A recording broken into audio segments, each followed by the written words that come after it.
ស្រទន់លើដំបូលផ្ទាំងខ្យល់ត្រជាងបងប៉ាំងដួងចិត្តផ្លូវតូចសើមដោយដំណក់មេធ្វើឲ្យខ្ញុំនឹកអូនរាល់នាទី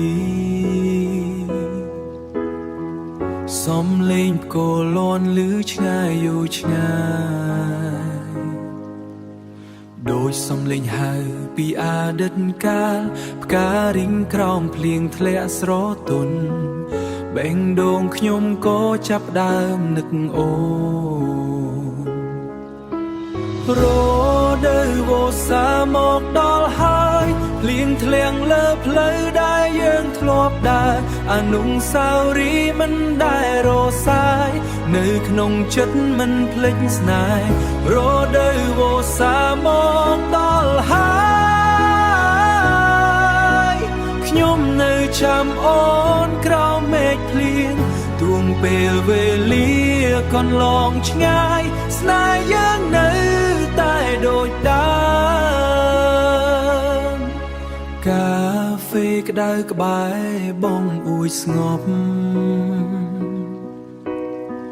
ខ្ញុំអង្គុយមើលភ្លៀងធ្លាក់រំភើរូបអូននៅក្នុងអារម្មណ៍ខ្ញុំដូចបទភ្លេងផ្អែមល្ហែមមិនចប់រដូវវស្សាមកដល់ហើយភ្លៀងធ្លាក់លើផ្លូវដែលយើងធ្លាប់ដើរអនុស្សាវរីយ៍មិនដែលរសាយនៅក្នុងចិត្តមិនភ្លេចស្នេហ៍រដូវវស្សាមកដល់ហើ